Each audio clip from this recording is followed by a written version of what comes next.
21 Balloons by William Pene de Bois. Chapter 1. Professor Sherman's Incredible Loyalty. The Western American Explorers Club in the city of San Francisco was honoured as it had never been honoured before in the first week of October 1883 by being promised to be the first to hear the details of an unexplained, extraordinary adventure. The biggest news story of the year, the story the whole world was waiting impatiently to hear, the tale of Professor William Waterman Sherman's singular voyage. Professor Sherman had left San Francisco August 15th. He flew off in a giant balloon, telling reporters that he hoped to be the first man to fly across the Pacific Ocean. 3 weeks later, he was picked up in the Atlantic Ocean, half-starved and exhausted, clinging to the debris of 20 deflated balloons. How he found himself in the Atlantic with so many balloons after starting out over the Pacific with one caught and baffled the imagination of the world. When he was sighted and rescued in the middle of the wreckage of 20 balloons in the Atlantic by the captain of the freighter SS Cunningham en route to New York City, he was immediately put to bed, for he was sick and weary, suffering from cold and shock. He was treated with great care by the ship's doctor, strengthened with food and brandy by the ship's cook, honoured by the personal attention of Captain John Simon of the SS Cunningham. When he was well enough to talk, the doctor, cook, and captain leaned over him at his bedside and said in excited voices, "How do you feel?" "I could be worse," said Professor Sherman rather feebly. "Do you feel strong enough to tell us your story?" asked Captain Simon.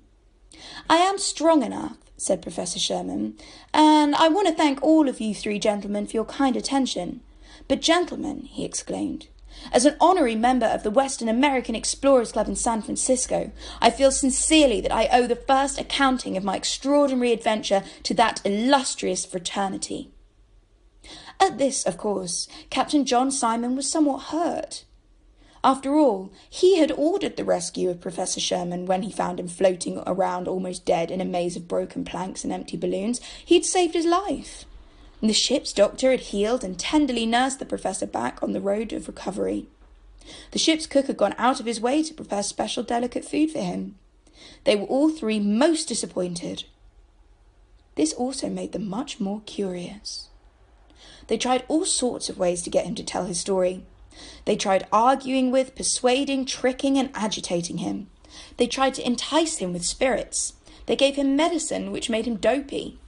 But he only seemed to become more and more firm as he exclaimed as loudly as his strength would permit, "This tale of mine shall first be heard in the auditorium of the Western American Explorers Club in San Francisco, of which I am an honorary member." "Well, will you at least tell me your name?" asked Captain Simon, "so that I might make a proper entry and report of the rescue in the ship's log?" "That information I shall not withhold," said the professor. "My name is William Waterman Sherman." "And now one more question," said Captain Simon. "No more questions," interrupted Professor Sherman. "You will be well rewarded for rescuing me, and my fare will be paid in full. I am saving every other detail of the voyage for the Western—" all right, said Captain Simon. He left the professor's cabin, went to his own, and made the following entry in the ship's log. Tuesday, September 8th, 1883. N lat 60 degrees, W long 17 degrees. Weather clear. At 12 noon, sighted strange wreckage in the distance. Approached it with caution. Found it to be a mass of broken wooden beams, to which were attached 20 ascension balloons in various stages of deflation. In the middle of all of this flotsam there appeared to be a large furnace, painted red with gold trim. The furnace toppled over and sank before we were near enough to make out clearly what it could possibly be for. Clinging to a beam which was part of the balustrade, we found a man, near exhaustion and suffering from cold and shock. This man's clothes, unlike those of most explorers or balloonists, seemed suited for fashionable evening wear. We picked up the man, questioned him at length when he was able to talk, but the only information we could get out of him was that his name was William Waterman Sherman. Orders have been given to treat Professor Sherman with the normal care and attention given a regular passenger of this ship. He should be treated and billed accordingly. When the SS Cunningham arrived in New York, Professor Sherman was still in no condition to get around by himself. He planned a few days' rest before boarding a train for San Francisco. He asked Captain Simon to help him get to a hotel. Captain Simon helped him into a carriage and took him to the Murray Hill Hotel. He saw that he got a room, wrote down the number of the room. He then went back to his ship, picked up his ship's log, which he took to the offices of the New York Tribune. He knew the story of the rescue had news value and that he could sell it for a handsome price to this newspaper. The Tribune brought the story immediately, paid Captain Simon for this information, and sent 2 reporters to Professor Sherman's room at the Murray Hill at once. Of course, Professor Sherman didn't like this idea at all. To all questions asked him by the reporters, he replied, "Gentlemen, I am saving the extraordinary details of my voyage for a talk in the auditorium of the Western American Explorers Club in San Francisco. You are only wasting your time and mine. Good day, gentlemen." The reporters were quite disgusted at this. They made the most they could of the information found in Captain Simon's log and printed whatever story they could make of it on the front page. The story, incomplete as it was, did attract considerable attention.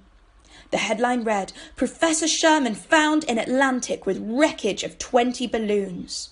And the subheadline read, "Refuses to explain how or why." The San Francisco Tribune naturally picked up this story with tremendous interest. They wired the information to the New York Tribune that a Professor Sherman had only recently attempted to fly the Pacific Ocean in one balloon. The New York Tribune looked in its picture files and found a picture of Professor Sherman taken at the Higgins Balloon Factory. They sent a photographer to the Murray Hill Hotel, who, with considerable difficulty, took a picture of Professor Sherman. The following day in the New York Tribune printed the 2 pictures side by side to show it was quite the same man, in the front page with a headline which read, "Professor Sherman in wrong ocean with too many balloons," and the subheading, "Refuses to explain how or why." These 2 stories were enough to excite the curiosity of millions, and Professor Sherman, in his bed at the Murray Hill, suddenly found himself to be the centre of the considerable amount of attention of the world. The mayor of New York paid him a special visit. With all the pomp and ceremony that could possibly be displayed around the sickbed of a weary explorer in a hotel room, the mayor presented the professor with the key to the city. Professor Sherman thanked him at length for this honour. "And now," said the mayor, "would it be too much to ask you to, in return, to give to me, to New York, to the nation, to the world, the details of your amazing exploit?" At this, Professor Sherman exploded with anger. "Out of my room, Your Honour!" he shouted. "What matter of bribe is this, trying to buy my loyalty to the Western American Explorers Club with a key to this city? Out of my room, I say, and take your friends, reporters and photographers with you."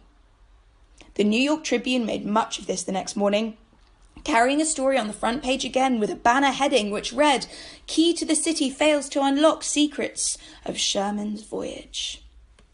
By now the public's curiosity was at a fever pitch, and the following morning Professor Sherman received a telegram which to a far less extraordinary personage would have seemed to deserve far more undivided and humble attention. It was from the Secretary to the President of the United States. It was an invitation to the White House, suggesting that this might be the ideal spot from which to reveal to the world the story which it was so impatiently waiting to hear. It requested that the professor telegraph his reply. Professor Sherman dictated the following message to be sent to the President's Secretary, without so much as a moment's reflection. "Dear Sir, I appreciate the fact that the President's invitation amounts to what I should consider a command performance. However, there is a code of ethics among explorers which I find myself at this particular moment unable to break. Had I a less fascinating story to tell, nobody except my fellow explorers would care where or when I gave account of it. The fact that my adventure is so unparalleled multiplies the need that I keep true to my oath of membership and first share the details of my passage with my brothers of the Western American Explorers Club in San Francisco. Will you please convey to the President this message and my sincere thanks for the honour he has bestowed on me by sending me this gracious invitation? William Waterman Sherman. Instead of being angry at this reply, the President showed that he well appreciated the professor's loyalty to his club. He had his secretary send the following unprecedented wire to Professor Sherman. Dear Sir, the President understands exactly how you feel. However, in view of the fact that the world is waiting impatiently to hear your story, he has instructed me to place the presidential train at your disposal, with instructions to clear the lines between New York and San Francisco so that you may get there with all possible speed. He has been informed that you are resting up after your unfortunate crash into the Atlantic Ocean and do not feel quite well enough to travel at present.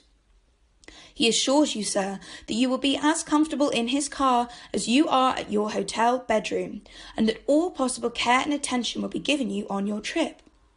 If this is convenient, and he believes it surely is, an ambulance will pick you up this evening at 8 o'clock to carry you in comfort to the train. Please do not bother to convey your thanks to the President.